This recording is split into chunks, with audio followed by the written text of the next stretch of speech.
Hello guys, welcome back to my channel.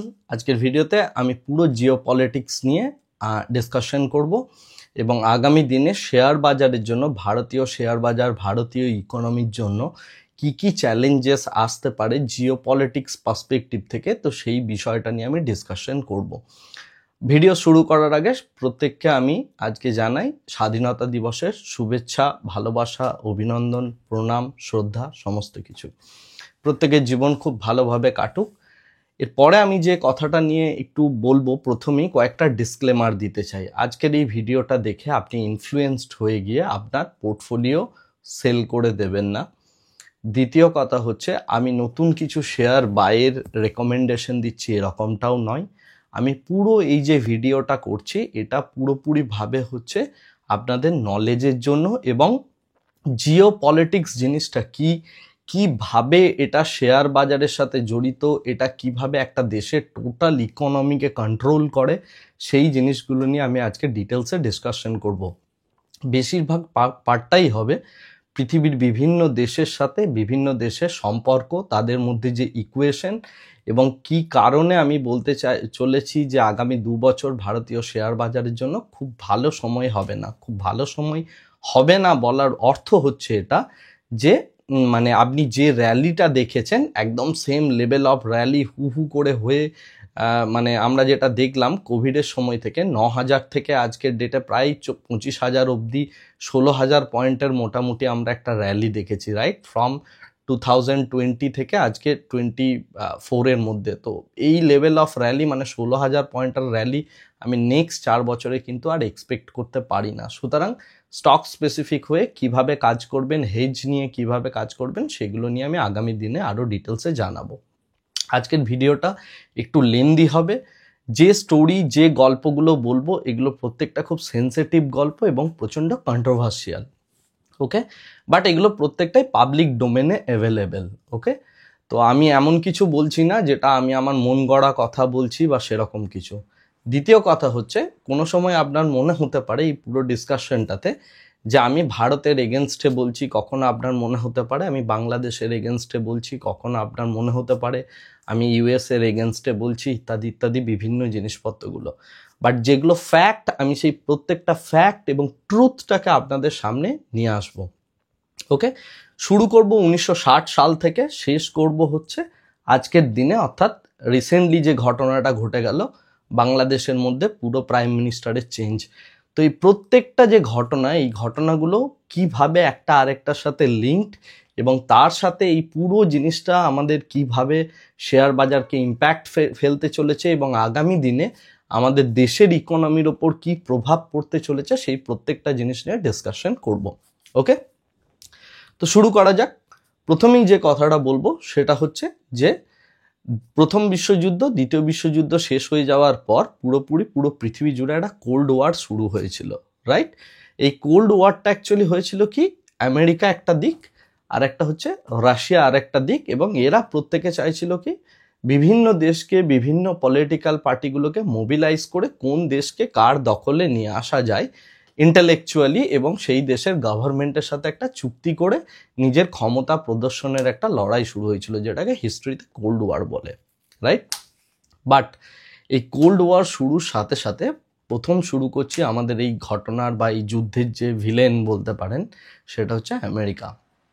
America last 40 বছর 50 বছরের যদি আপনি হিস্ট্রি দেখেন, যে জিনিসটা করে এসছে পুরো পৃথিবী জুড়ে, সেটা হচ্ছে নিজেদের ল্যান্ড ছাড়া, অর্থাৎ আমেরিকা ছাড়া বাকি পুরো পৃথিবীতে যে কোনো জায়গায় গিয়ে আমেরিকান সৈনিকরা কিন্তু যুদ্ধ করেছে, রাইট।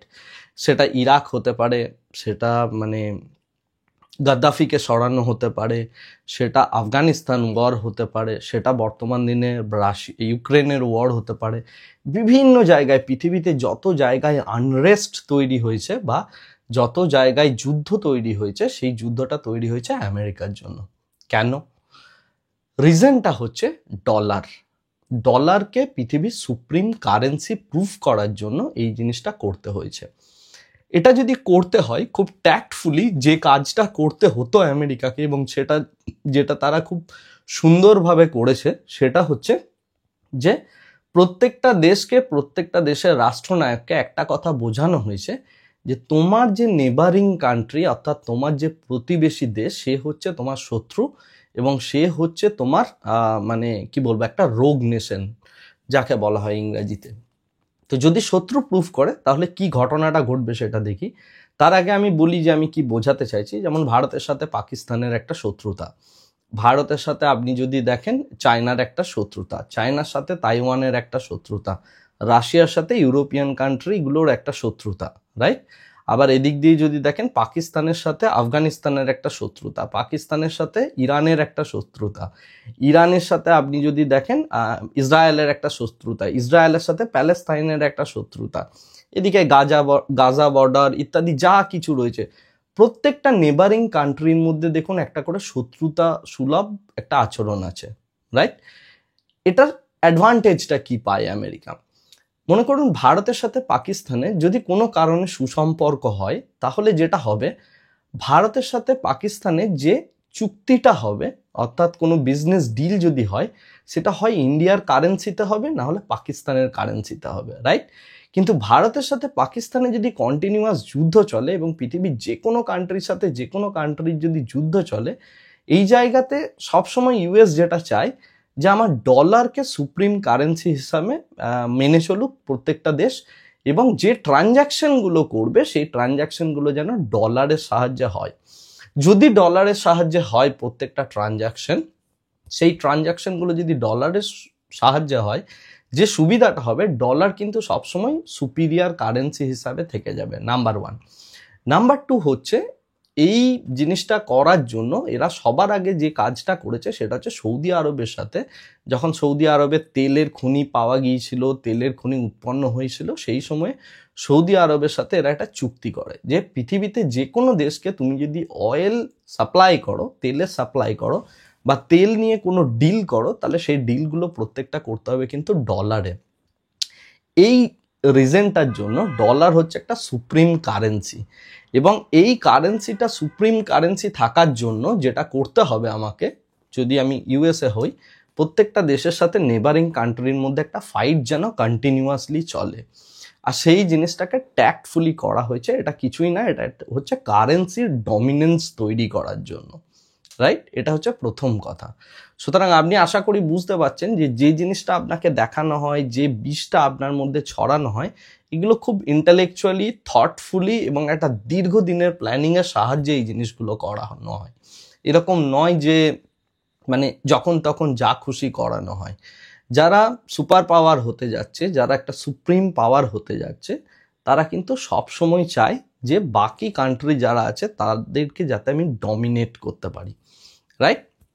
সেকেন্ড যে জিনিসটা হয়েছে বিগত 60 বছর ধরে, সেটা হচ্ছে এই যে খুব ভালো কান্ট্রি যাদেরকে বলি, সেই কান্ট্রিগুলো অ্যাকচুয়ালি এই আমাদের ইন্ডিয়া, তারপরে চায়না, এই জাতীয় যে সমস্ত কান্ট্রিগুলো আছে, এই কান্ট্রিগুলোতে এসে যে সমস্ত প্রোডাক্ট আপনি উৎপন্ন করতে বেশি আপনার এনভায়রনমেন্টাল পলিউশন হয়, সেই প্রোডাক্টগুলো এই দেশগুলোতে উৎপন্ন করে। অর্থাৎ কিছু সাউথ আফ্রিকায় উৎপন্ন করবে, কিছু জিনিসপত্র চায়নায় ম্যাক্সিমাম ম্যানুফ্যাকচারিং হয় ইত্যাদি ইত্যাদি। তাহলে কি হয়, তাদের ওয়েদারটা পলিউটেড হয় না, যে কারণে আপনি যদি কখনো বিদেশে যান দেখবেন তাদের ওয়েদারটা পলিউটেড নয়। তারা এই সমস্ত কাজকর্মগুলো যেগুলো খুব পলিউশন তৈরি করবে, এই টাইপের যে সমস্ত ইন্ডাস্ট্রিগুলো আছে সেগুলোকে শিফট করে দিয়েছে এই সমস্ত গরিব নেশনগুলোতে, এবং এদের মধ্যে একটা ঝামেলা লাগিয়ে রেখেছে, রাইট। এটা হচ্ছে কিন্তু একটা ট্যাকটিস, রাইট। এই ট্যাকটিসটাকে ডমিনেশন চলছে কিন্তু সেই 1960 সালের পরবর্তী সময় থেকে কন্টিনিউয়াসলি এই ট্যাকটিসটাকেই বাঁচিয়ে রাখা হয়েছে, এবং এই কারণের জন্য আপনি যদি দেখেন প্রত্যেকটা দেশের মধ্যে একবার করে একটা কোনো না কোনো ওয়ার লাগিয়ে দেওয়া হয়, এবং সেই ওয়ারটা ইউএসএ এসে লড়তে আসে। সেটা আপনি যদি দেখেন ইরাকের কথা, ইরাকে লড়াই লড়েছে, ওইদিকে আপনি যদি দেখেন গাদ্দাফিকে সরানোর কথা যদি ভাবেন সেটাও তাই, আপনি যদি রিসেন্টলি সিরিয়ার ওয়ার যদি দেখেন সেখানেও তাই, আফগানিস্তান ওয়ার দেখুন সেখানেও তাই। তো আপনি যেখানেই দেখুন না কেন ইউএসএর যে সমস্ত সেনাবাহিনী তারা সেটাকে ডিপ্লয় করে সেই রিজিয়নটার মধ্যে একটা আনরেস্ট তৈরি করে, যদি দেখা যায় সেই রিজিয়নটার মধ্যে তাকে ডমিনেশন করতে হবে বিকজ অফ মানে কোনো তেলের এক্সপোর্টের জন্য বা কোনো বিজনেসের জন্য ইত্যাদি কারণে। আর এটা গেল হচ্ছে ইউএস এর পক্ষ। আরেকটা যে পক্ষ রয়েছে সেটা হচ্ছে রাশিয়া। তারাও চায় ডমিনেট করতে, তারাও যথেষ্ট ভালো একটা সুপার পাওয়ার বলা যেতে পারে। এবং রাশিয়া কি করছে, রাশিয়া কিন্তু তারাও নিজেদের একটা বড় মিলিটারি পাওয়ার আছে। রাশিয়ার যেটা অ্যাডভান্টেজ সেটা হচ্ছে রাশিয়ার মধ্যে খাদ্য উৎপন্ন হয়, রাশিয়ার মধ্যে প্রচুর ন্যাচারাল গ্যাস রয়েছে, প্রচুর ন্যাচারাল রিসোর্সেসও রয়েছে। তো ওই কান্ট্রিটা নিজের মধ্যেই কিন্তু একটা যা কিছু করতে পারে সেটা নিজের মধ্যেই করে ফেলতে পারে, অর্থাৎ সেলফ সাফিসিয়েন্ট কান্ট্রি বলা যেতে পারে, রাইট? তো এরকম কান্ট্রি হওয়ার জন্য রাশিয়াকে সহজে কিন্তু কেউ টাচ করতে পারে না, এবং তাদের টেকনোলজি, পড়াশোনা, সমস্ত কিছু দিক থেকে রাশিয়া মোটামুটিভাবে আমেরিকার সমতুল্য। এখন এবারে আমি আসছি ভারতবর্ষের কথায়। ভারতবর্ষের সিচুয়েশনসটা হচ্ছে এরকম, একদিকে রয়েছে পাকিস্তান, একদিকে রয়েছে আফগানিস্তান সামান্য একটু পোর্শনে, এইদিকে রয়েছে চায়না, এদিকে রয়েছে আপনার মায়ানমার, তারপরে বাংলাদেশ, আর নিচেতে রয়েছে শ্রীলঙ্কা, মধ্যভাগটা হচ্ছে জলভাগ, রাইট? এরপরে আমি আসছি সোজাসুজি 2014 থেকে, যেখান থেকে আমাদের দেশে একটা স্ট্রং গভর্নমেন্টের উৎপত্তি, রাইট? অর্থাৎ স্ট্রং গভর্নমেন্ট বলতে আমি বলছি এমন একজন নেতা যে নেশন বিল্ডিং করবে এরকম একটা চিন্তা ভাবনা থেকে এসেছিল, এবং পুরো দেশবাসী তাকে 10 বছরের কিন্তু পুরো একটা সময় দিয়েছিল, এবং সে সেই জিনিসটাকে ডমিনেট করেছে। আমি নরেন্দ্র মোদীর কথা বলছি। একটা ঘটনা আপনি যদি দেখেন, খুব স্ট্রংলি যদি অবজার্ভ করেন, যে ইউএসএ যখন কোনো দেশে ইন্টারফেয়ারেন্স করে, যে কোনো দেশে যখন ইন্টারফেয়ারেন্স করে, তাদের একটা কমন মানে প্যাটার্ন আছে। প্যাটার্নটা কি? সেটা হচ্ছে প্রত্যেকটা দেশের মধ্যেই, প্রত্যেকটা দেশের একজন করে ধরুন কি বলবো প্রতিনিধি থাকে। সেই প্রতিনিধিরা কি করে, সেই দেশের মধ্যে বিভিন্ন জায়গায়, যেগুলোকে আমরা এম্বাসি বলি, সেই এম্বাসিগুলোর মধ্যে অ্যাক্টিভিটি করতে শুরু করে, বিভিন্ন দেশের বিভিন্ন পলিটিক্যাল পার্টির সাথে অ্যালাইনমেন্ট করে, বড় বড় ডিল হয়, বড় বড় ডিসকাশন হয়, ইত্যাদি জিনিসপত্রগুলো হয়। কেন হয় না, সেই দেশের পুরো জিনিসটাকে, পুরো ব্যবস্থাটাকে কন্ট্রোল করার জন্য। ইউএসএ কখনোই চায় না যে কোনো দেশ তার থেকে উপরে উঠে যাক, বা একটা সুপার পাওয়ারের জায়গায় চলে আসুক, বা তাকে টেক্কা দেওয়ার মতো একটা জায়গায় চলে আসুক। না চাইতেও সেই জিনিসটা কিন্তু কিছুটা করে ফেলেছে চায়না। তো সেই কারণে আপনি যদি দেখেন, কন্টিনিউয়াসলি ইউএস প্রেসিডেন্টরা চায়নার দিকে এখন বিভিন্ন রকম কথাবার্তা বলে। যেমন হচ্ছে কোভিডের যে প্রকোপটা, সেটা পুরো চায়না থেকে এসছে, চায়না হচ্ছে খুব বাজে, চায়না হচ্ছে খুব বাজে। এটা বিগত লাস্ট 5-6 বছর ধরে কন্টিনিউয়াসলি কিন্তু ইউএসএটা পুরোপুরিভাবে প্রত্যেকের মধ্যে ঢোকাচ্ছে। আমি চায়নাকে ডিফেন্ড করছি না, রাইট? আমি জাস্ট সিচুয়েশনসটা বলছি যে কি চলছে, কিভাবে চলছে, এবং ইন্টেলেকচুয়ালি কিভাবে এই জিনিসটাকে পুশ করা হয়। মনে করুন কোনো একটা দেশ থেকে কোনো একটা গভর্নমেন্টকে উৎখাত করতে হবে। যদি উৎখাত করতে হয়, কি করতে হয়, মানে আমি এটা বলছি সম্পূর্ণভাবে আপনি ধরতে পারেন সাদ্দাম হোসেনকে সরানোর কথা, বা গাদ্দাফিকে সরানোর কথা। গাদ্দাফিকে সরানোর যে রিজনটা ছিল, গাদ্দাফি নিজে একটা কারেন্সি প্রবর্তন করতে চাইছিল যেটা পুরো সাউথ আফ্রিকা জুড়ে চলবে, রাইট? সেটা ইউএসের পছন্দ হয়নি, সেই কারণে গাদ্দাফিকে সরানো হয়। বিভিন্ন হিস্ট্রি আছে, আমি টোটাল হিস্ট্রির মধ্যে যাচ্ছি না।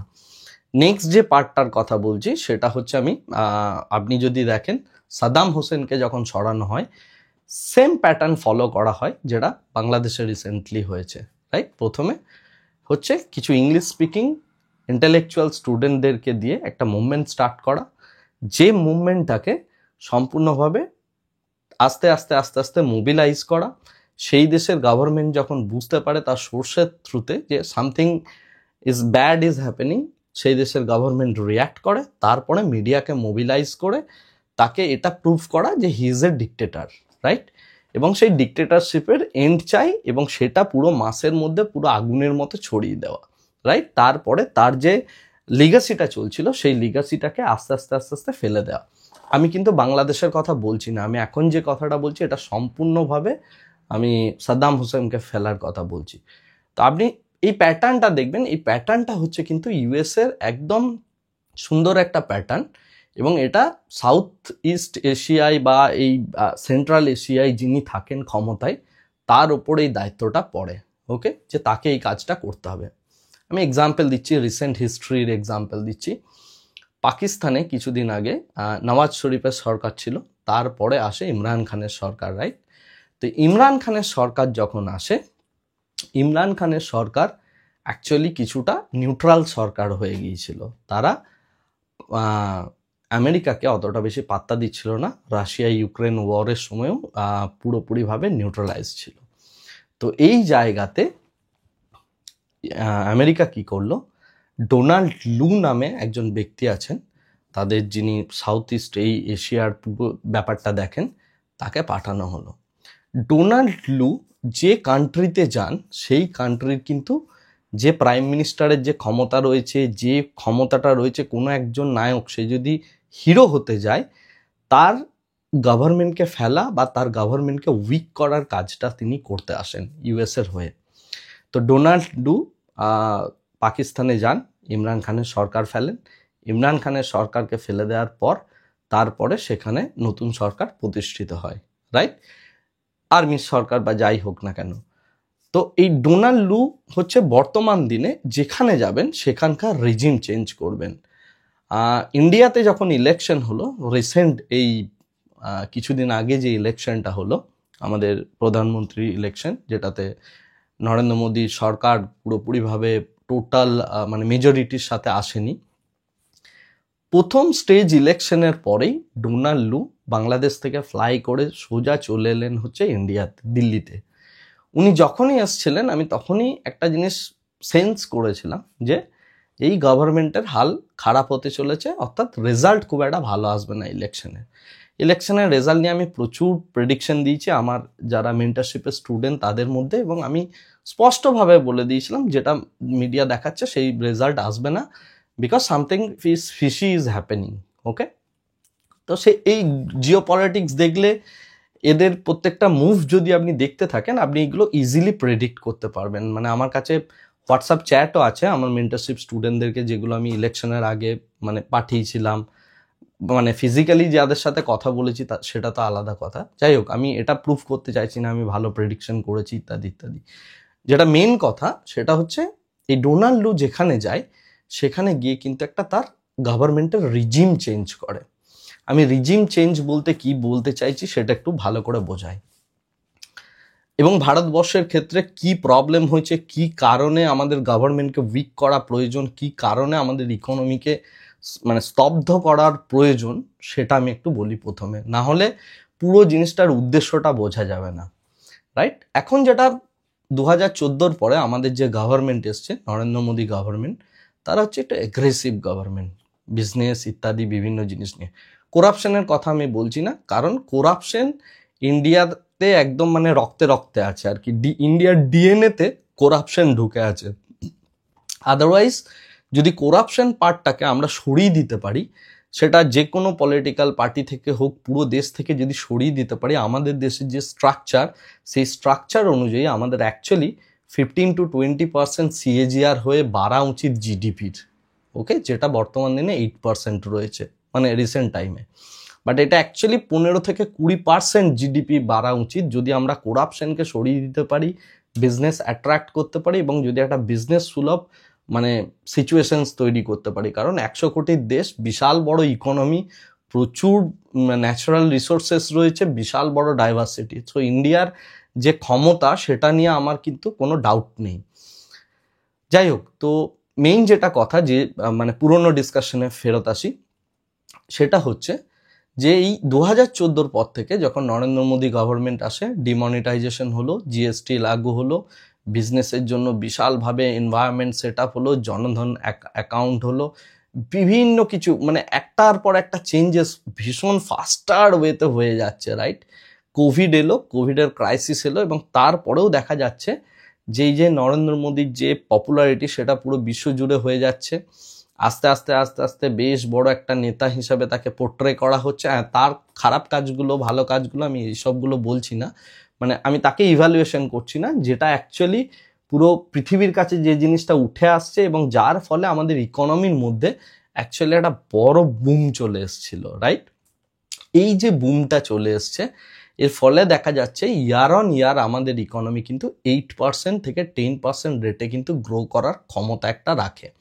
তার কারণ হচ্ছে আমরা হচ্ছি অ্যাকচুয়ালি প্রচণ্ড ইনফ্রাস্ট্রাকচার ডেফিসিয়েন্ট একটা কান্ট্রি। ইনফ্রাস্ট্রাকচার ডেফিসিয়েন্ট কান্ট্রি বলতে আমি যেটা বোঝাচ্ছি, একটা দেশ 100 কোটির যদি দেশ থাকে, তার যদি হেলথকে আপনাকে ইমপ্রুভ করতে হয়, হেলথ ইনফ্রাস্ট্রাকচার বা এই ধরুন মানে পুরো হেলথের যে সিস্টেমটা আছে, অর্থাৎ মানে স্বাস্থ্য সংক্রান্ত, চিকিৎসা সংক্রান্ত, এটা যদি আপনি ইমপ্রুভমেন্ট করতে চান, আপনি যদি এখানে পর্যাপ্ত পরিমাণে রাস্তা বানাতে চান, মানে রোডস বানান, আপনি যদি প্রচুর পরিমাণে ওভারব্রিজ বানান, কোয়ালিটির প্রোডাক্ট যদি আপনি বানাতে চান না, তো ইন্ডিয়াতে বানানোর মতো বিশাল জায়গা আছে, প্রচুর এরিয়া রয়েছে, যে জায়গাগুলোকে আমরা ইমপ্রুভমেন্ট করতে পারি। তো একটা ইকোনমির মধ্যে গ্রোথ তখন আসে যখন এই জাতীয় ইনফ্রাস্ট্রাকচারাল প্রচুর কাজ হবে। কেন হবে? ইনফ্রাস্ট্রাকচারের যদি ইমপ্রুভমেন্ট হয়, তাহলে যে জিনিসগুলো হবে, প্রচণ্ড ফাস্ট রোডের ট্রান্সপোর্টেশন হবে। দেখবেন এই গভর্নমেন্ট আসার ফলে অনেকগুলো কাজ করেছিল রোডের ওপর। প্রথম কথা হচ্ছে টোল ট্যাক্স সরিয়ে দিল। টোল ট্যাক্স সরিয়ে দেওয়ার পর আগে যে প্রচুর লরি টরি দাঁড়িয়ে থাকতো, মানে বিহার বর্ডার থেকে আসছে, ওয়েস্ট বেঙ্গলে ঢুকছে, মানে 2000 লরির একটা লাইন লেগে রয়েছে, রাইট? হয়তো আলু আসছে, পেঁয়াজ আসছে, বা কিছু জিনিসপত্র সাপ্লাই হচ্ছে। তো তো প্রত্যেকটা জায়গাতে এরকম হওয়ার ফলে প্রচুর ন্যাচারাল রিসোর্সেস যেগুলো আছে আমাদের, সেগুলো নষ্ট হতো। সেটাকে রিয়েলাইজড করে সেই জিনিসগুলোকে স্ট্রিমলাইন করা হয়েছে, রাইট? এবং প্রচণ্ড ফাস্টার স্পেসে বিজনেস সুলভ একটা জায়গায় ইন্ডিয়াকে ধীরে ধীরে ধীরে ধীরে তোলার একটা চেষ্টা করা হচ্ছিল, রেলওয়ে ইনফ্রাস্ট্রাকচার থেকে শুরু করে বিভিন্ন কিছু। বাট আপনি যদি লক্ষ্য করেন, দেখবেন যে এই সমস্ত যা কিছু অ্যাক্টিভিটি চলছিল, এই অ্যাক্টিভিটিগুলো কিন্তু বেশ ভালো স্পিডে চলছিল, এবং যে কারণে ইকোনমি কিন্তু প্রচণ্ড স্পিডে একটা ফাস্ট রান করার মতো জায়গায় চলে এসেছিল। এই যে আমি এসছিল বলছি মানে এই নয় যে এখন নেই, এখনো আছে। বাট এর ফলে কি হচ্ছে, ইন্ডিয়ান যে ইকোনমি, সেটা 8 to 10% রেটে কিন্তু গ্রোথের জায়গায় চলে আসছে। যদি আমি করাপশনটাকে একটু কমিয়ে দিতে পারি, তাহলে এই জায়গাটা আমাদের অ্যাচিভ করা কিন্তু সম্ভবপর হয়ে উঠেছিল, বিকজ অফ সো মেনি মানে চেঞ্জেস, রাইট? গভর্নমেন্ট থেকে শুরু করে সমস্ত কিছুতে চেঞ্জেস। এই যে পুরো অ্যাক্টিভিটিটা হয়েছে ইকোনমির মধ্যে, আমি কিন্তু আবার বারবার বলছি যে আমি কিন্তু পলিটিক্যালি বা কোনো কিছুতে মোটিভেটেড নই, বা আমি আমার যে গভর্নমেন্ট রয়েছে, নরেন্দ্র মোদী গভর্নমেন্ট, আমি তার ফ্যান, আমি ইত্যাদি ইত্যাদি জিনিসে বিলিভ করি না। যে অ্যাক্টিভিটিগুলো হয়েছে তার যে রেজাল্ট, আমি সেই রেজাল্টটাতে মূলত পক্ষপাতী, এবং সেই জিনিসটাই আমি অ্যাকচুয়ালি বোঝানোর চেষ্টা করছি। তো এরপরে আপনি যদি দেখেন, সাগরমালা প্রকল্প এসছে, বিভিন্ন জিনিসপত্র এসছে, রাইট? তো এই প্রত্যেকটা জিনিসের মধ্যে যে একটা বুস্ট এসছে, এই বুস্টার ফলে ইন্ডিয়ান ইকোনমি যদি 8 to 10% সিএজিআরে গ্রো করে, ইন্ডিয়ান জিডিপি, আপনি একটু ক্যালকুলেশন করে দেখুন, এখন আমাদের 4 মিলিয়নের ইকোনমি, রাইট? 3.5 মানে 4-5 কাছাকাছি এরকম একটা মিলিয়নের ইকোনমি টোটাল। তো 4.5 মিলিয়ন, আমি তর্কের খাতিরে ধরে নিচ্ছি, এক্সাক্ট নাম্বার আমার এই মুহূর্তে খেয়াল নেই। 4.5 মিলিয়নের বিলিয়নের যদি আমাদের, ট্রিলিয়নের যদি আমাদের ইকোনমি হয়, এটাকে আপনি 10 to 12% সিএজিআর হারে যদি বাড়ানোর একটা ক্যালকুলেশন করেন, এবং আগামী 20 বছরের যদি একটা প্রজেকশন নেন, ঠিক আছে, তাহলে এই ইকোনমিটা গিয়ে পৌঁছে যাবে হচ্ছে কিছু না হলেও 25 to 30 ট্রিলিয়নে গিয়ে পৌঁছে যাবে, যদি এইভাবে কম্পাউন্ডিং হয়।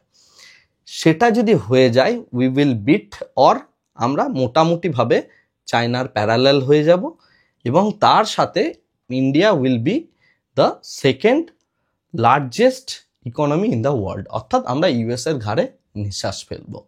এটা হচ্ছে প্রজেকশন ইন্ডিয়ার রেসপেক্টে। বাট এই জিনিসটা তো হতে দিলে সমস্যা হয়ে যাবে। তার কারণ হচ্ছে যে ইউএস এর তরফ থেকে যদি আপনি দেখেন, এটা যদি হয়, তাহলে ইন্ডিয়া আবার ইউএস এর ঘাড়ে নিঃশ্বাস ফেলবে। এদিকে চায়না রয়েছে, ওইদিকে রাশিয়া চলছে। কে চায় নিজের একটা শত্রু বাড়ানো? কেউ চায় না।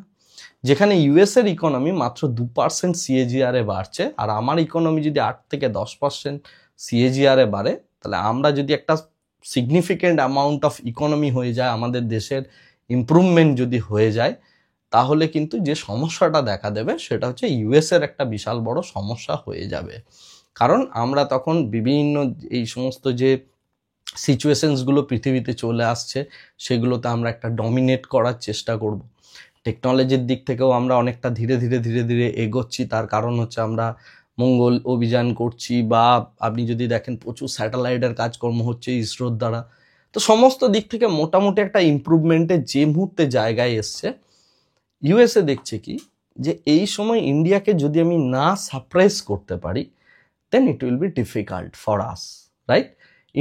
ইন্ডিয়াকে পুরোপুরি শেষ করতে কিন্তু ইউএস চায় না। ইউএস চাই যে থাক, নিচে থাক, আমাদের থেকে অনেকটা নিচে যেন থাকে এবং আমরা যেন ডমিনেট করতে পারি। আদারওয়াইজ ওদের দেশের আইটির কাজটা আমি করব না, রাইট? আমরা যদি খুব সুপিরিয়ার একটা ইকোনমি হয়ে যায়, আমরা তো সবাই সেলফ সাফিসিয়েন্ট হয়ে যাব, মানে লো কস্ট লেবার সেটা তারা পাবে না।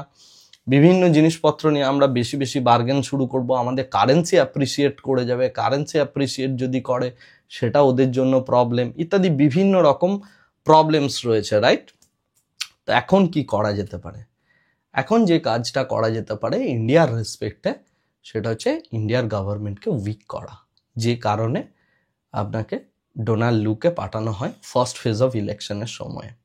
আসে সেই ভদ্রলোক কি করেছেন না করেছেন, কোন পলিটিক্যাল পার্টির সাথে মিশে কি করেছেন না করেছেন আমি সেটা বলছি না।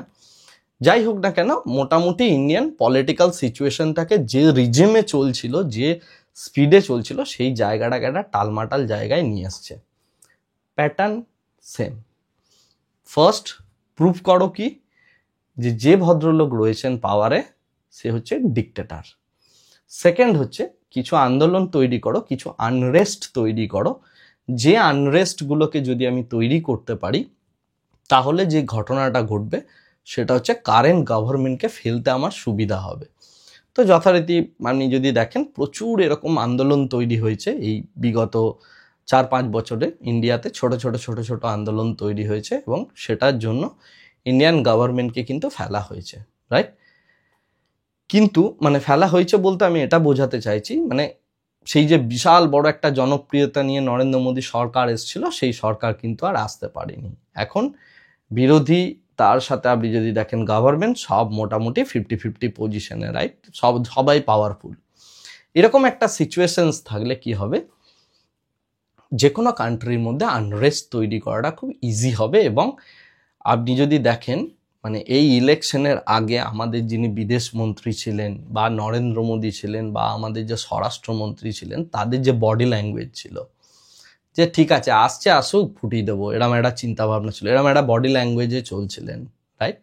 যে কোনো বিদেশ থেকে কেউ এলে আমরা ফাটিয়ে দেবো, এরম একটা ব্যাপার আর কি। এফআইআই এর হাত থেকে ইন্ডিয়ান স্টক মার্কেটকে ছিনিয়ে নিচ্ছি, এই করছি ওই করছি। জয়শঙ্কর গিয়ে যে কোনো জায়গা থেকে রাশিয়ার সাথে ডিল করে পুরো কম প্রাইসে অয়েল নিয়ে চলে আসছে ইন্ডিয়াতে, সেই অয়েলটাকে রিফাইন করে আবার ইউরোপের মধ্যে আমরা সাপ্লাই করে দিচ্ছি। So we are making business out of it, right? এবং তার সাথে সাথে আমরা যে কাজগুলো করেছে এই গভর্নমেন্ট, আমরা বলছি মানে আমাদের গভর্নমেন্ট যেটা করছে সেটাই আমাদের রেসপন্সিবিলিটি বলে আমি ধরে নিচ্ছি। আমি কিন্তু কোনো পলিটিক্যাল পার্টির কথা বলছি না। এখন যদি কংগ্রেস গভর্নমেন্টে আসে সেটাই আমার দেশ এবং সেটাই আমার মানে গভর্নমেন্ট যেটা করবে সেটার উপরেই বেস করে আমাদের চলতে হবে। বিকজ আমরা কোনো পলিটিক্যাল অ্যাক্টিভিস্ট নই, আমরা হচ্ছে ট্রেডার, রাইট? এবং ট্রেডারের কাজ হচ্ছে ট্রেডিং করা এবং তার সাথে সাথে হচ্ছে যে এই সিচুয়েশনসগুলোকে রাইটলি বোঝা। এখন তো ইন্ডিয়ার মধ্যে যখন এরকম একটা পরিস্থিতি তৈরি হচ্ছে বা এই রকম একটা সিচুয়েশনস তৈরি করা হয়েছে, যেটার ফলে গভর্নমেন্টের বডি ল্যাঙ্গুয়েজের কিন্তু পরিবর্তন ঘটে গেছে। তার কারণ হচ্ছে পলিটিক্যাল কম্পালশন। একটা জোট সরকারের মধ্যে থাকলে গভর্নমেন্টের কিন্তু সেই শক্তিটা, সেই ক্ষমতাটা থাকে না। আগে আপনি দেখবেন এই গভর্নমেন্ট যতদিন না মানে জোট সঙ্গীদের নিয়ে গভর্নমেন্ট ফর্ম করেছে তার আগে অবধি দেখুন মানে যেখানে খুশি চাইছিল গভর্নমেন্ট সেখানে কিন্তু পয়সা ইনভেস্ট করছিল। পিএসইউর যে র্যালিটা আপনি দেখুন কিছুটা দূর গিয়ে এখন থেমে গিয়েছে। তার কারণ কি, পিএসইউতে এই গভর্নমেন্ট চাইলেই টাকা কিন্তু ঢালতে পারবে না, পার্লামেন্টে ক্যাগের দ্বারা অডিট হবে। সুতরাং গ্রোথের যে ব্যাপারটা, সেই গ্রোথের ব্যাপারটার দিক থেকে গভর্নমেন্টের হাত পা বাঁধা, রাইট? প্রথম এটা হচ্ছে আমার দেশের ইন্টারনাল পরিস্থিতিটার কথা বললাম, যেটা কিছুটা ইউএসের ইনফ্লুয়েন্সে হয়েছে, কিছুটা আমরা গভর্নমেন্ট যে সবসময় ভালো কাজ করে সেটাও নয়, প্রচুর করাপশন আছে এবং করাপশন সব জায়গাতেই থাকে, মানে বিশেষ করে ইন্ডিয়ার মধ্যে। তো গভর্নমেন্ট করাপশনেরও কাজকর্ম করেছে প্রচুর, মানে পলিটিক্যাল পার্টির দ্বারা প্রচুর করাপশন হয়েওছে। তো আমি সেই করাপশনগুলোর কথা বলছি না, আমি আমার স্টক মার্কেটের হেলথের কথা বলছি বেসিক্যালি। তো তো বর্তমানে যে গভর্নমেন্টটা রয়েছে সে কিন্তু স্টক মার্কেট বা বিভিন্ন কোম্পানিকে সাপোর্ট করার জন্য যে ব্যাপারটা করা সেই জায়গাটার মধ্যে পরিস্থিতিটার মধ্যে নেই। তার কারণ হচ্ছে তারা একটা কিছু করতে গেলেই বিরোধীরা কিন্তু চিৎকার করতে শুরু করবে। এবং সবার আগে হচ্ছে কি, এই গভর্নমেন্টের সব থেকে যে এই ইন্ডিয়ান স্টক মার্কেটের যে বড় র্যালি, এই র্যালিটা অ্যাকচুয়ালি উত্থানটা শুরু করেছিল হচ্ছে পুরো মার্কেটের পোস্টার বয় আদানি, রাইট? এবং তারপরে বিভিন্ন কোম্পানি শুরু হলো। আদানির ওপর যখন হিন্ডেনবার্গের একটা বড় চাপ এলো, তারপরে পিএসইউর র্যালি শুরু হলো, রাইট? তো প্রথমে আদানি র্যালি দিচ্ছিল, আপনি যদি ভালোভাবে অবজার্ভ করেন পুরো র্যালিটাকে টেনেছিল অ্যাকচুয়ালি আদানি। আদানির ওপর চাপ আসার পর গভর্নমেন্ট দেখলো আমার হাতে আমার কোম্পানিকে সাপোর্ট করি, এবং সেই জন্য পিএসইউর কথা একদম পুরো পার্লামেন্টের মধ্যে নরেন্দ্র মোদী বললেন, এবং তারপর থেকে পিএসইউর যে র্যালিটা সেটা কিন্তু শুরু হলো, রাইট? আপনি যদি প্রত্যেকটা ইভেন্টকে দেখেন তাহলে বুঝতে পারবেন। এখন যে ঘটনাটা ঘটেছে এরপরে, এটা গেল দেশের ইন্টারনাল পরিস্থিতি। এবার আমি আসছি এক্সটার্নালি, রিসেন্টলি কি হয়েছে ইন্ডিয়ার সাথে। ইন্ডিয়া যখন এইভাবে ধীরে ধীরে প্রোগ্রেশন হচ্ছে, এবার ইন্ডিয়ার চারিদিকটা আমরা একটু দেখার চেষ্টা করি। প্রথম মলদ্বীপসের গভর্নমেন্ট চেঞ্জ হলো, যে গভর্নমেন্ট হচ্ছে অ্যান্টি ইন্ডিয়া, চায়নার দ্বারা প্রভাবিত, রাইট? শ্রীলঙ্কার গভর্নমেন্ট চেঞ্জ হলো, যারা হচ্ছে চায়নার দ্বারা প্রভাবিত। থার্ড হচ্ছে পাকিস্তানের গভর্নমেন্ট চেঞ্জ হলো, যে হচ্ছে ইউএসএর দ্বারা প্রভাবিত, রাইট? চায়না তো আমাদের উপরে রয়েইছে। নেক্সট, এরপরে আমি আসছি একটা নতুন জায়গায়, সেটা হচ্ছে নর্থ ইস্টের দিকে যে ক্রাইসিসটা হলো। নর্থ ইস্টের মধ্যে এই যে আনরেস্টটা তৈরি করা হবে, এই আনরেস্টটাও কিন্তু ইউএসএ স্পন্সার্ড। কিভাবে হয়েছিল? 2020-21 প্রথমে থাইল্যান্ডের মধ্যে একটা স্টুডেন্ট মুভমেন্ট দেখা দেয়, ওকে, যেটা বাংলাদেশে রিসেন্টলি দেখিয়েছে সেরকম সেম ওয়েতে থাইল্যান্ডের গভর্নমেন্টের প্রতি একটা বাজে মানে ডিক্টেটরশিপ বা ওই টাইপের একটা নয়েজ তৈরি হয় এবং একটা স্টুডেন্ট মুভমেন্ট হতে শুরু করে। সেই স্টুডেন্ট মুভমেন্টটা তৈরি করা হয়েছিল যাতে প্রচুর অস্ত্রশস্ত্র ঢোকানো হয় ভায়া থাইল্যান্ড। কোথায়? মায়ানমারে। কেন? কারণ হচ্ছে মায়ানমারের মধ্যে আমাকে একটা আনরেস্ট তৈরি করতে হবে, তার সাথে ইন্ডিয়ার নর্থ ইস্টের মধ্যে একটা আনরেস্ট তৈরি করতে হবে। এগুলো কেন হবে সেটাই আমি আসছি ধীরে ধীরে। তো মায়ানমারের মধ্যে দেখবেন 2022-এর পর থেকে একটা আনরেস্ট আছে, একটা সিভিল ওয়ার টাইপ সিচুয়েশনস চলছে। এর সাথে ওই সেম যে অস্ত্রশস্ত্র ইত্যাদি ফান্ডিং করা হয়েছে সেটাকে পুরো ঢোকানো হয়েছে আমাদের অরুণাচল প্রদেশ এবং এই যে এরিয়াগুলো রয়েছে এই এরিয়াগুলোর মধ্যে, এবং এখানে কিন্তু ছোট ছোট ওরকম একটা পরিস্থিতি তৈরি করা হয়েছে আর্টিফিশিয়ালি বিভিন্নভাবে। This are all well planned activity, right? আপনি মানতেও পারেন, নাও মানতে পারেন, বাট এর ফলে কি হয়েছে, আর্মি ডমিনেট করতে গিয়েছে এবং সেই ডমিনেশনটা একটা বাজেভাবে প্রকাশ পেয়ে যায়। কোন একটা দেশ যখন একটা ক্রাইমকে চাপতে যায় তখন দেশটাকে ভিলেন প্রুফ করা দেওয়া হয় using media, using social media, using some intellectuals, right? এটা যে কেউ গভর্নমেন্টে থাকলেই তার এগেনস্টেই হয়। এটা কোনো একটা বিশেষ পলিটিক্যাল পার্টি এখন ক্ষমতায় রয়েছে আমি তার ফরে বলছি সেটা নয়, কিন্তু এটা যে কোনো পলিটিক্যাল পার্টি থাকলে যে রাষ্ট্রনায়ক হয় সে কখনোই মানে এটা চায় না যে আমার দেশ পড়ে যাক। সেটা আপনি যে কোনো দেশে যে কোনো কান্ট্রির যে হেড থাকে সে সবসময় দেশকে সামনে এগিয়ে নিয়ে যাওয়ার জন্যই কাজ করে, এটাই হচ্ছে থট প্রসেস। যাই হোক, তো এখন যেটা ব্যাপার সেটা হচ্ছে যে ইন্ডিয়ার মধ্যে এরকম ছোট ছোট ছোট ছোট আনরেস্ট কিন্তু তৈরি করা হয়েছে, এবং মণিপুরের যে ঘটনাটা সেটা কিন্তু তৈরি করা হয়েছে জাস্ট ইলেকশনের কিছুদিন আগে। সেটাকে বড়ভাবে ইস্যু হয়ে দাঁড়িয়েছে। আমি মণিপুরের ঘটনা নিয়ে বিশালভাবে কিছু বলছি না, তার কারণ হচ্ছে ওখানকার লোকাল ইস্যু, যে কোনো লোকাল ইস্যুকে ট্রিগার করে সেটাকে ধরে আগুনটা জ্বালানো হয় অ্যাকচুয়ালি। তো যাই হোক, এরপরে যেটা হলো সেটা হচ্ছে মায়ানমারের মধ্যে একটা আনরেস্ট, আমাদের মণিপুরের মধ্যে একটা আনরেস্ট। এরপরে আমি আসছি অরুণাচল প্রদেশ নিয়ে চায়নার সাথে কেন লড়াই।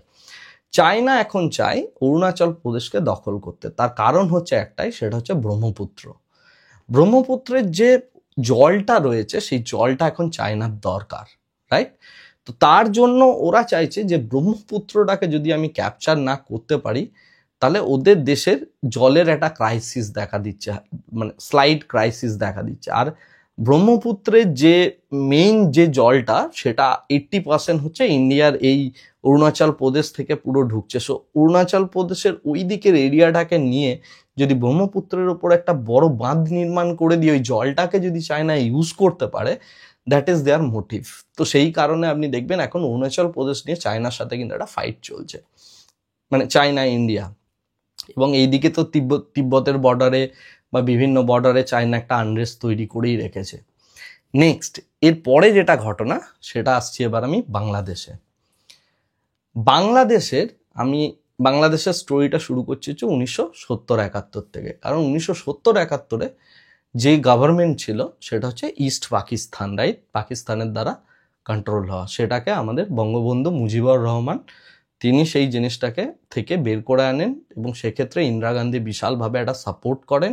সাপোর্ট করার পরে তার যে মানে বাংলাদেশ বেশ ভালোভাবে একটা মানে স্বাধীনতা পেয়ে একটা রাষ্ট্রে পরিণত হয়।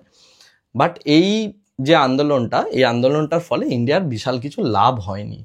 ইন্ডিয়া চেয়েছিল যে বাংলাদেশে আমাদের একটা মানে কি বলবো, আমাদের যে কি বলবো মানে প্রতিনিধি টাইপের একটা গভর্নমেন্ট তৈরি হোক, বাট সেটা হয়নি। এরপরে বাংলাদেশে যিনি হয়েছিলেন তিনি মোটামুটিভাবে একটা ইসলামিক চিন্তাভাবনার রাষ্ট্রনায়ক ছিলেন। তারপরে আসেন খালেদা জিয়া। খালেদা জিয়া হচ্ছেন চরমভাবে ইন্ডিয়ার এগেনস্টে, রাইট?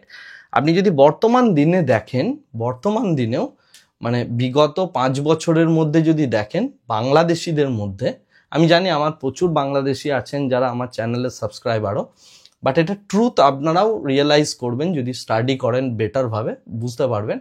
দেখুন লাস্ট 5 বছরে বাংলাদেশিদের মধ্যে ইন্ডিয়ানদের প্রতি একটা হেট্রেড মানসিকতা চলে এসছে, রাইট? কিছু ইন্ডিয়ানের মধ্যেও ন্যাচারালি এসছে। তো এই জিনিসটা কিন্তু সোশ্যাল মিডিয়ায় খুব ভালোভাবে দেখা যায়। বাট মানে আজ থেকে 5 বছর আগে 10 বছর আগে এই জিনিসটা ছিল না। তো যাই হোক, তো এখন যেটা ব্যাপার সেটা হচ্ছে খালেদা জিয়ার সরকার যখন 1990 সালের পরে আসেন তখন তারা ছিলেন কিন্তু অ্যান্টি ইন্ডিয়া, রাইট? কারণ তাদের কিছুটা মানে চিন্তা ভাবনা ছিল হচ্ছে ইউএসএর দ্বারা ইনফ্লুয়েন্সড। এখন শেখ হাসিনার কথায় এবার আমি আসি। শেখ হাসিনা হচ্ছেন একদম সম্পূর্ণভাবে ইন্ডিয়ার সাথে যুক্ত একজন রাষ্ট্রনায়িকা ছিলেন বা প্রধানমন্ত্রী ছিলেন বাংলাদেশের। এবং ইন্ডিয়া কি করত, বাংলাদেশকে ভায়া শেখ হাসিনার সাথে মানে সম্পর্কটা এমন ছিল যাতে করে আমার ওই জায়গার মধ্যে কোনো আনরেস্ট না তৈরি হয়, এবং শেখ হাসিনা সেই কাজটাই করে আসছিলেন। এখন বাংলাদেশের এই যে রিসেন্টলি ইলেকশন হলো, ইলেকশনের পরেই কিছুদিন আগে ডোনাল্ড লু সেমভাবে গিয়ে শেখ হাসিনার সাথে একটা ডিসকাশন করেন। কি ডিসকাশন করেন? যে আমার বাংলাদেশের সেন্ট মার্টিন আইল্যান্ডটা আমাদের দরকার। ওকে, সেন্ট মার্টিন আইল্যান্ডের কথা আপনি যদি ভাবেন, সেন্ট মার্টিন আইল্যান্ড হচ্ছে মায়ানমার আর বাংলাদেশের মধ্যেখানের একটা দ্বীপ, যে দ্বীপটা ইউএসএ চায় যে তারা এখানে মানে কি বলবো সাবমেরিন লঞ্চ করবে এবং তার সাথে ইউএস ট্রুপ নামাবে, অর্থাৎ ইউএসএ সেনাবাহিনীরা থাকবে। কেন? এই অঞ্চলটার পুরোটার তাদের একটা কন্ট্রোল চাই। তো তার জন্য সেন্ট মার্টিন আইল্যান্ডটা বাংলাদেশের কাছ থেকে অ্যাকচুয়ালি চাই হচ্ছে ইউএসএ। তো হাসিনার সাথে এই নিয়ে অ্যাকচুয়ালি ডোনাল্ড লুয়ের একটা বেশ বড় ডিসকাশন হয়। আপনি যদি দেখেন হাসিনা যথারীতি দিতে না করেন, কারণ পুরো গেমটা বুঝে যায় যে এই জায়গায় একটা মানে ডমিনেশন তৈরি হবে, ইত্যাদি ইত্যাদি জিনিস তৈরি হবে। এবং হাসিনা যেহেতু ইন্ডিয়ার অ্যালাই, তো সেই কারণের জন্য ইন্ডিয়ার সাথে কিন্তু একটা বেশ ভালো সম্পর্ক থাকে এবং তারপরে হাসিনার সাথে ইন্ডিয়ার কিন্তু বেশ ভালো রকম একটা ডিসকাশন হয় পুরো বিষয়টা নিয়ে। এখন সেন্ট মার্টিন আইল্যান্ডটা কেন চাই ইউএসএ? ইউএসএ চাই এই কারণেই, কারণ মায়ানমারের মধ্যে আনরেস্ট তৈরি করে রেখেছে, বাংলাদেশও রয়েছে, ইন্ডিয়ার মধ্যেও একটা মানে কি বলবো ইন্ডিয়ার অরুণাচল প্রদেশের মধ্যেও একটা, অরুণাচল প্রদেশকে নিয়ে তো চায়না চলছে, তার সাথে আমাদের যে এই মণিপুর নাগাল্যান্ড এই যে এরিয়াটা রয়েছে তার মধ্যে একটা আনরেস্ট তৈরি করে রাখাটা হচ্ছে তার উদ্দেশ্য। তার কারণ হচ্ছে কি ইকোনমিকে 2% নামানো। কি করে নামাবে আমি সেটাও বলছি আপনাকে। তো এখন সেন্ট মার্টিন আইল্যান্ডকে যদি আমাকে পেতে হয় তো হাসিনার সাথে ডিল করতে হবে। হাসিনা কিন্তু এই ডিলে রাজি ছিলেন না। তো সেই কারণের জন্য যেহেতু ডিলে রাজি নন, তাহলে আমাকে প্রথম কি করতে হবে, প্রথম আমাকে একটা স্টুডেন্ট আন্দোলন নামাতে হবে। তার যা ফরম্যাট, একদম সেম ফরম্যাট, এক্স্যাক্ট ফরম্যাটেই কিন্তু কাজ হচ্ছে। ঠিক আছে, আমি জানি এই কথাগুলো বলার পর অনেকে খোঁজে যাবেন, হয়তো খুব বাজে কিছু কমেন্ট আসতে চলেছে, বাট দিস আর ট্রুথ। এবং এটা হবে আগামী 5 বছরের মধ্যে, আপনি দেখতে পাবেন। আমি জাস্ট আগে আগে বলছি।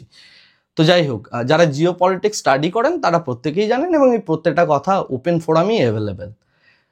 তো এখন যেটা বক্তব্য, সেম ওয়েতে ইন্টেলেকচুয়াল স্টুডেন্ট প্রক্সি দিয়ে তাদেরকে ট্রিগার করা, একটা আন্দোলনকে নামানো, আন্দোলনটাকে এমন একটা পর্যায়ে নিয়ে যাওয়া যাতে করে সরকার ডিক্টেটর সেটা প্রুফ করা, এবং সরকারও সেখানে ভুল কাজ করেছে। আমি হাসিনার কাজের কিন্তু এখানে একদম তাকে সাপোর্ট করছি না।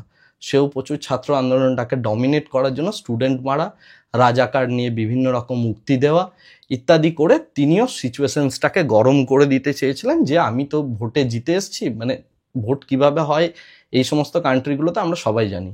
তো যাই হোক, তো ভোটে জিতে এসেছি, আমার ক্ষমতা আছে, ক্ষমতার একটা জাহির করা শুরু করেন, রাইট?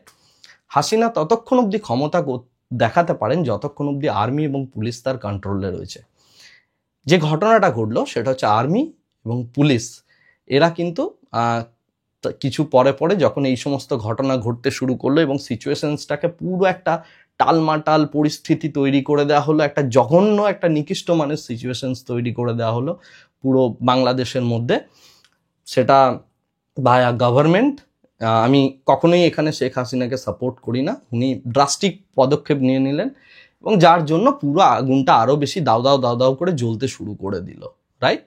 আপনি রিজার্ভেশন বলুন বা যাই বলুন, প্রত্যেকটা কনফ্লিক্ট, যে কোনো জিনিসেরই কনফ্লিক্ট প্রত্যেকটা দেশেই থাকে। সেই কনফ্লিক্টটাকে উস্কে দেওয়াটা, ট্যাক্টফুলি সেই জিনিসটাকে উস্কে দিয়ে একটা আন্দোলন তৈরি করাটা হচ্ছে অ্যাকচুয়ালি ইউএসের কাজ। এবং এটা খুব ইন্টেলেকচুয়ালি স্লোলি করা হয়, এমনভাবে করা হয় যারা এই কাজটার মধ্যে অংশগ্রহণ করছে তারা ফিলও করতে পারে না যে আমি অ্যাকচুয়ালি অন্য কারোর দ্বারা প্রভাবিত হয়ে পুরো কাজটা করছি। যাই হোক, তো যেটা হলো আলটিমেটলি সেটা হচ্ছে হাসিনাকে 45 মিনিটস টাইম দেওয়া হয়। আপনার মনে হয় 45 মিনিটসের মধ্যে একটা দেশের মধ্যে এরকম একটা আন্দোলন চলছে, তাকে হেলিকপ্টার এসে ইভাকুয়েট করে নিয়ে যাচ্ছে, এটা এতটা সহজ কাজ? এখানে কার অবদান থাকতে পারে? ডেফিনেটলি ইন্ডিয়া গিয়ে ওই পুরো অপারেশনটার মধ্যে ইন্ডিয়া ইনভলভড, আমি খুব শিওর। ওকে, তো ইন্ডিয়া ওখান থেকে পুরো জিনিসটাকে নিয়ে এসে হাসিনাকে এখানে স্টে করালো, এবং হাসিনাকে স্টে করানোর সাথে সাথেই আবার ইউএসের বাইডেন সঙ্গে সঙ্গে বলে দিল আমি ওনাকে এখানে রাখবো না, ওই দিক থেকে সঙ্গে সঙ্গে ইউকেও বলে দিল। কি এগুলোই তো এভিডেন্স না যে আমি ওনাকে রাখতে চাইছি না, এবং ইন্ডিয়ার মধ্যে হাসিনা থাকলেন। ওকে, দ্যাট ইজ ফাইন। নেক্সট জিনিস কি হলো, তাহলে আন্দোলনটা করলো কে? আন্দোলনটা করলো স্টুডেন্টরা। প্রাইম মিনিস্টার হলো কে? স্টুডেন্ট হলো? কোনো স্টুডেন্ট যে আন্দোলনের নেতা ছিলেন, আমি একটি ছেলেকে দেখছিলাম, তার খুব স্বচ্ছ ভাবমূর্তি, খুব সুন্দর বক্তৃতা রাখলেন, সোশ্যাল মিডিয়ায় পুরো জিনিসটা ভাইরাল হয়েছে, it's a very idealistic thought process ইত্যাদি ইত্যাদি, রাইট? তিনি কি স্বরাষ্ট্রমন্ত্রী হবেন, নাকি তিনি প্রাইম মিনিস্টার হবেন, নাকি তিনি শিক্ষামন্ত্রী হবেন? কিছুই হবেন না। কাকে আনা হলো? মোহাম্মদ ইউনিসকে। কেন? উনি ইউএসএতে থেকেছেন, বিল ক্লিন্টনের ফাউন্ডেশনে কাজ করেছেন, নোবেল লরিয়েটস, ঠিক আছে, সমস্ত কিছুতে একটা ইউএসের সাথে পুরোপুরিভাবে হাত মিলিয়েছেন, রাইট? এবং সেই পুরো এখন ইউএস দ্বারা নিয়ন্ত্রিত গভর্নমেন্ট তৈরি হবে, তার ফরমেশন হবে কিন্তু বাংলাদেশে। এবং এই পুরো কাজটার জন্য যে ভদ্রলোক রয়েছেন সেটা হচ্ছে ডোনাল্ড লু।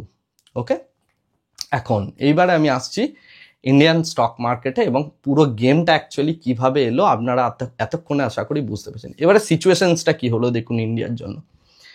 ইন্ডিয়া, বাংলাদেশ, এদিকে আমার অরুণাচল প্রদেশে লড়াই চলছে, এদিকে আমার মণিপুরের মধ্যে একটা আনরেস্ট রয়েছে, মায়ানমারের এখানেও আমি একটা আনরেস্ট তৈরি করে দিয়েছি, নিচেতে রয়েছে শ্রীলঙ্কা, এইদিকে রয়েছে পাকিস্তান, যেটা এখন ইউএসের হয়ে কাজ করছে। বাংলাদেশের যে গভর্নমেন্ট সে কিছুটা ইস্ট পাকিস্তানি বলা যেতে পারে, এর পরে যে গভর্নমেন্ট আসবে তারা পুরোপুরি পাকিস্তান এবং তার সাথে ইউএসের অ্যালাই হতে চলেছে। এবং তার সাথে উপরের দিকে চায়না, আর এইদিকে কিন্তু আমার যে আফগানিস্তান রয়েছে সেখানেও তালিবান রয়েছে, কিন্তু এর আগে ইন্ডিয়ার যে ডমিনেন্সটা ছিল আফগানিস্তানের প্রতি সেই ডমিনেন্সটা অনেকটা কমে গিয়েছে। সো বেসিক্যালি কি দাঁড়ালো, ইন্ডিয়া ল্যান্ড ব্লক। ওকে, ইন্ডিয়ার সমস্ত ল্যান্ডগুলো কিন্তু ব্লক হয়ে গেল, রাইট? এখন ইন্ডিয়ার জন্য পড়ে রয়েছে কি, এয়ার, এবং তার সাথে যেটা পড়ে রয়েছে সেটা হচ্ছে জলপথ। জলপথে ইউএস সাবমেরিন ডমিনেট করে, এবং এয়ারেতে আমি সবসময় কিন্তু মানে যে কোনো মুহূর্তে আমি কিন্তু দেখতে পারি ভায়া স্যাটেলাইট যে কি সিচুয়েশনসটা রয়েছে এয়ারের মধ্যে দিয়ে আপনি যদি ট্রান্সপোর্টেশন করতে যান বা সমস্ত কিছু করতে। সো ইন্ডিয়া বেসিক্যালি লকড এই সিচুয়েশনে। এরপরে আপনি বলুন আগামী 2 বছর বা আগামী 1.5 বছর যে সিচুয়েশনসটা হতে চলেছে সেটা হচ্ছে যে এই যে আমি বিভিন্ন দেশে বিভিন্ন চারিদিকে যে ডামিগুলোকে প্রেজেন্ট করছি, এই ডামিগুলো কি করবে, এরা আমার দেশের মধ্যে প্রচুর আনরেস্ট তৈরি করবে। আপনি একটু ভালোভাবে লক্ষ্য করলে বুঝতে পারবেন, এই গভর্নমেন্ট, আমাদের গভর্নমেন্ট যখন শক্তিশালী গভর্নমেন্ট ছিল, একটাও ট্রেন অ্যাক্সিডেন্ট হয়েছে, একটাও অ্যাটাক হয়েছে, কোনো বড় অ্যাটাক হয়েছে? হয়নি। গভর্নমেন্ট যে মুহূর্তে ক্ষমতা কমে গেল, ট্রেন অ্যাক্সিডেন্টের পরিমাণ দেখুন বাড়লো। এরপরে প্রচুর আনরেস্ট আসতে চলেছে ইন্ডিয়ার জন্য, প্রচুর ছোট ছোট ছোট ছোট টেরোরিস্ট অ্যাটাক শুরু হবে হচ্ছে নর্থ ইস্ট দিয়ে। এর মধ্যে সব থেকে ইম্পর্টেন্ট যে জায়গাটা সেটাকে বলা হয় চিকেন নেক, শিলিগুড়ি করিডোর, মাত্র 50 কিলোমিটারের একটা এরিয়া, যে এরিয়াটার মধ্যে কিন্তু প্রচণ্ড অ্যাটাক করা যেতে পারে বাংলাদেশ থেকে। মানে আমি বলছি না বাংলাদেশিরাই করবে, ইউএস থেকে অ্যাকচুয়ালি। এবং সেন্ট মার্টিন আইল্যান্ডে যদি ইউএস ট্রুপ বসায়, আপনি সেই দিন বুঝতে পারবেন যে আমি কি যে কথাগুলো বলছি এই কথাগুলোর ভ্যালু কতটা। এর ফলে কি হবে, ইন্ডিয়ার মধ্যে একটা স্লাইড আনরেস্ট তৈরি হবে। যখনই আপনার দেশের মধ্যে আনরেস্ট তৈরি হবে তখনই, এবং গভর্নমেন্ট এই মুহূর্তে স্ট্রং নয়, স্ট্রং বলতে সেই যে মানে মেজরিটি নিয়ে আসা গভর্নমেন্ট নয়। তো পুরো সিচুয়েশনসটাই, যে পরিস্থিতিটা ছিল এতদিন অবধি, আমি বলছি 2024-এর ইলেকশনের আগে অবধি যে পরিস্থিতিটা ছিল, দেখুন পুরো সিচুয়েশনসটা এরপর চেঞ্জ, একদম আকাশ পাতাল চেঞ্জড, রাইট? এবং বাংলাদেশের রিসেন্ট চেঞ্জেসটার জন্য ইন্ডিয়ার জন্য অনেক বেশি ক্ষতিগ্রস্ত হলো। যতক্ষণ না বাংলাদেশে আমাদের মানে প্রো ইন্ডিয়া গভর্নমেন্ট যতক্ষণ না তৈরি হচ্ছে, ততদিন অবধি ইন্ডিয়ার এই প্রবলেমটা চলতে থাকবে। সেকেন্ড যেটা বিষয় সেটা হচ্ছে যে দেশের মধ্যে প্রচুর আনরেস্ট থাকবে। যদি এরকম আনরেস্ট থাকে এবং বর্ডার যদি এরকম থাকে, গভর্নমেন্টকে কি করতে হবে, ডিফেন্স বাজেট বাড়াতে হবে। ডিফেন্স বাজেট বাড়ানো মানে হচ্ছে প্রচুর সেনাবাহিনীতে পয়সা দেওয়া। সেনাবাহিনীতে যদি প্রচুর পয়সা ঢালা হয়, আমার বাকি সেক্টরগুলো পয়সা পাবে না, নাম্বার 1। নাম্বার 2 হচ্ছে গভর্নমেন্টকে যদি সবসময় আমি আন্দোলনে এবং বিরোধীদের দ্বারা এবং বিভিন্ন কিছুতে এরকম টেরোরিস্ট ইস্যু, এই আন্দোলন সেই আন্দোলন, এটা সেটার মধ্যে জর্জরিত করে রাখি, গভর্নমেন্ট ইকোনমিক ডেভেলপমেন্টে মনই দিতে পারবে না। ঠিক আছে, আপনার কি মনে হয় এই জিনিসটা আমাদের বিদেশমন্ত্রী বোঝেন না? ডেফিনেটলি বোঝেন। এই জিনিসটা আমাদের প্রাইম মিনিস্টার বোঝেন না? বোঝেন। স্বরাষ্ট্রমন্ত্রী বোঝেন না? বোঝেন। সেজন্য তাদের বডি ল্যাঙ্গুয়েজও চেঞ্জ হয়ে গেছে। তারাও পরিস্থিতিটার গ্র্যাভিটিটা বুঝতে পারছেন যে সিচুয়েশনসটা কোন জায়গায় রয়েছে, এবং এই সিচুয়েশনসে ইকোনমিক গ্রোথ করাটা কতটা বড় চ্যালেঞ্জিং। এর মধ্যে হিন্ডেনবার্গের ওপর অ্যাটাক, তাকে নিয়ে বিভিন্ন রকম জল ঘোলা, সেবির যে চেয়ারপারসন, কেউ ধোয়া তুলসী পাতা নয়, ঠিক আছে, কেউ ধোয়া তুলসী পাতা নয়, আমি সিচুয়েশন জাজ করছি জাস্ট। সেবির যে চেয়ারপারসন তার ওপর অ্যাটাক, প্রচুর ইনস্টিটিউশনের ওপর অ্যাটাক আসবে বিভিন্ন দিক থেকে। এবং এটা অ্যাকচুয়ালি কি করতে চলেছে, আমার 8% যে গ্রোথ স্টোরিটা চলছে সেটাকে কমিয়ে 6% বা 4%-এ নামানো হবে। Okay, that is actually the motive. এর জন্য ইন্ডিয়া অ্যাকচুয়ালি একটা ওই দড়ির মধ্যে হেঁটে চলেছে এবং ব্যালেন্স করে চলেছে এই মুহূর্তে, যে কিভাবে পুরো সিচুয়েশনসটাকে আবার ঘোরানো যায়। তো এই ঘোরানোর যে নিয়ম, রদবদল, এটা কি জিওপলিটিক্স বলা হয়। বিভিন্ন জায়গায় ইন্ডিয়া এবার তাকিয়ে রয়েছে ইউএস ইলেকশনের দিকে, নতুন যে সরকার আসবে তার দিকে, তার সাথে বাইল্যাটারাল চুক্তি হবে, বিভিন্ন দেশের সাথে বাইল্যাটারাল যে চুক্তিগুলো হয় সেগুলো হচ্ছে এই সিচুয়েশনসগুলোকে টার্ন করার জন্য, টুইস্ট করার জন্য। তো আশা করি আমি বোঝাতে সক্ষম হলাম। ভিডিওটা প্রচণ্ড লেন্দি ভিডিও হয়েছে আমি জানি, বাট আশা করি আমি বোঝাতে সক্ষম হলাম যে পুরো গেমটা অ্যাকচুয়ালি কি চলেছে। এবং এই যে 24 অবধি 2020 থেকে 24 অবধি আমাদের এই স্টক মার্কেটের যে র্যালি, সেটা অ্যাকচুয়ালি 2014 থেকে যে সিচুয়েশনসটা হয়েছে তার একটা বেনিফিট, তার সাথে মানি প্রিন্টিং আছে, আরও প্রচুর রিজনস আছে, আমি সেই রিজনগুলো নিয়ে বলছি না। বাট এই যে জিনিসটা, এই সিচুয়েশনসটা পুরোপুরিভাবে টুইস্ট হয়ে গেছে বিগত কয়েক মাসের মধ্যে, রাইট? এবং এই যে টুইস্ট অ্যান্ড টার্নস, এই যে জিনিসটা ঘটেছে, এই জিনিসটার জন্য কিন্তু স্টক মার্কেটের মধ্যে ওই আগের গতিটা থাকবে না। তার মানে কি স্টক মার্কেট ফল করে যাবে? না, আমি সেটা বলছি না। তার মানে কি স্টক মার্কেট 25,000 যাবে না বা 26,000 যাবে না? আমি সেটাও বলছি না। বাট যে স্পিডে যাচ্ছিল সেই স্পিডটা ব্যাহত হয়েছে, স্পিডটা এবার কমবে।